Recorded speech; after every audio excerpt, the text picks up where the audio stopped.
बोलो जयकारा बोल मेरे श्री गुरु महाराज की जय। प्रसंग है।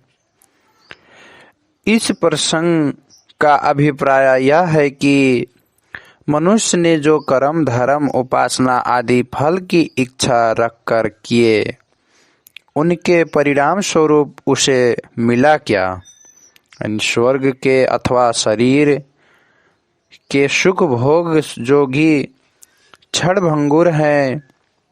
गीता में भी यही दर्शाया गया है कि सकाम कर्मों के फलस्वरूप इस लोक में अथवा स्वर्ग लोक में शारीरिक एवं ऐन्द्रिक सुख भोगों की प्राप्ति तो हो जाती है, परंतु आत्मिक लाभ से मनुष्य को वंचित रहना पड़ता है। इसके विपरीत निष्काम कर्मों से इस लोक में भी सुख की उपलब्धि होती है और परलोक में भी सुधरता है। उनसे आत्म कल्याण होकर मोक्ष की प्राप्ति हो जाती है। भगवान इसी निष्काम कर्म योग की ओर प्रेरित करते हुए फरमाते हैं, जीवन में करता है जो भी खान पान पहरान तू, अर्पण कर सब मुझको अर्जुन, हवन यज्ञ तप जब तू। शुभ शुभ कर्मों के फल से बंध मुक्त हो जाएगा, अहम भाव को दूर करके सच्चिदानंद को पाएगा। अर्थ है, हे अर्जुन, तू जो कुछ भी कर्म खाना पीना पहनना तथा हवन यज्ञ दान तप इत्यादि करता है, वे सब मेरे अर्पण कर। इस प्रकार शुभाशुभ जो भी कर्मों के फल हैं, उनके बंधन से मुक्त हो जाएगा और निष्काम कर्म करने से तू आवागमन के चक्र से मुक्त होकर सच्चिदानंद घन में विलीन हो जाएगा। निष्काम कर्मयोगी सर्व प्रकार के कर्मों को करता हुआ भी उससे अपीत रहता है। उनकी सब इच्छाएं ज्ञान में दग्ध हो जाती हैं। ज्ञान रूप अग्नि से जिसने इच्छाओं को भस्म किया, ज्ञानी का पद हासिल करके उसने परम पद पा लिया। जिस प्रकार अग्नि लकड़ियों के ढेर को जलाकर राख कर देती है, उसी प्रकार ज्ञान रूपी अग्नि से अविद्या और संकल्प विकल्पों का नाश हो जाता है तथा साधक परम पद को प्राप्त कर लेता है। गीता में निष्काम कर्म योग को बहुत अधिक महत्व दिया गया है। 5वें अध्याय में भी संख्या योग तथा निष्काम कर्म योग की तुलना करते हुए श्री प्रभु ने कथन किया है कि दोनों मार्ग के एक ही लक्ष्य है, पर ले जाने वाले हैं यहाँ।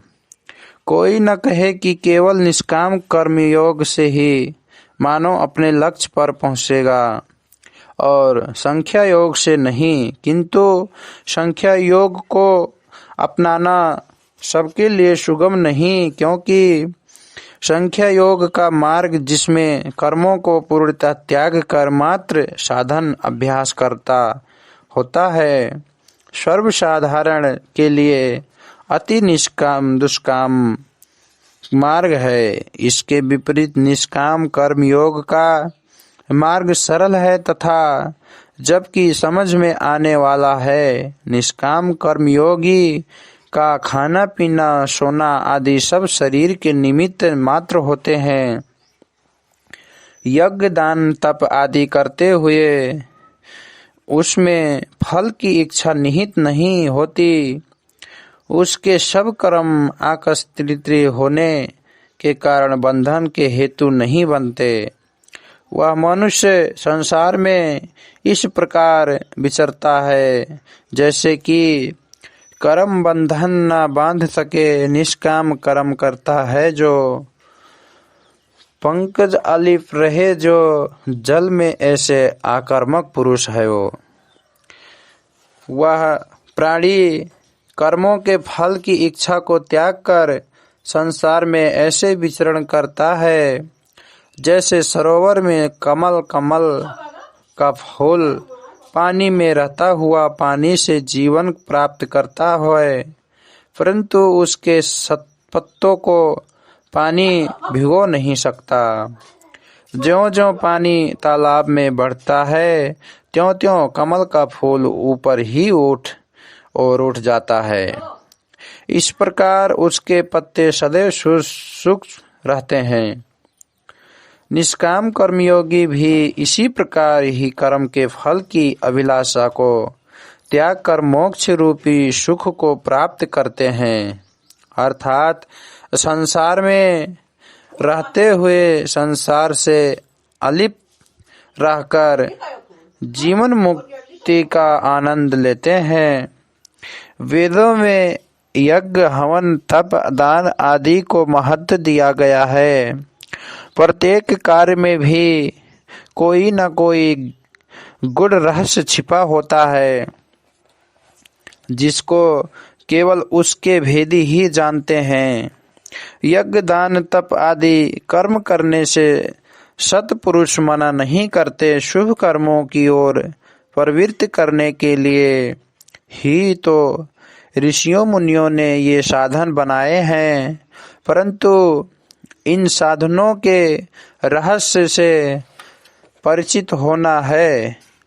इनका रहस्य यही है कि शारीरिक सुख भोगों की कामना को त्याग कर केवल आत्म कल्याण के लिए ये साधन अपनाए जाए, तभी इनका पूर्ण रूप से लाभ प्राप्त हो सकता है। लकड़ियां, घी, सामग्री तथा स्तुति के मंत्र यज्ञ की पूर्ति के साधन हैं। सत्पुरुष कथन करते हैं कि मानव शरीर यज्ञ कुंड है। इनमें इंद्रियों के भोगों की सामग्री तथा कामनाओं व संकल्प विकल्पों की लकड़ियों को जलाना है। ज्ञान की अग्नि जलाकर उसमें अहंता की आहुति देनी है। जब ज्ञान अग्नि प्रज्वलित हो जाए उठेगी तो वह समस्त सामग्रियों को स्वाहा कर देगी। संत सत्पुरुषों के प्रवचन ही इसमें स्तुति मंत्र हैं, जो प्रभु प्राप्ति के गूढ़ रहस्यों से परिपूर्ण है। जब इस प्रकार का यज्ञ संपन्न किया जाएगा तभी परम पद की प्राप्ति होगी। सत्पुरुष कथन करते हैं कि ए जीव, तू इसी यज्ञ को करने के लिए इस संसार में आया है, इसलिए इसको संपूर्ण करना तेरा परम कर्तव्य है। गीता के 18वें अध्याय में भगवान ने अर्जुन को अंत में यही उपदेश दिया है कि सब कर्म कर मेरे अर्पण, बुद्धि समस्त रूप बना, निष्काम कर्मयोगी बनकर आश्रय ले अर्जुन मेरा। मेरे इस उपदेश को गर तू न दिल में बिठा लिया, अहंता के वश में होकर स्वयं ही मिट जाएगा।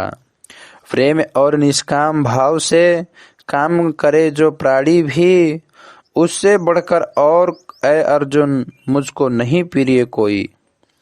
अर्थ है, निष्काम कर्मयोग की यही तात्पर्य है कि मनुष्य कर्म करता हुआ कर्म फल की अभिलाषा का त्याग करे।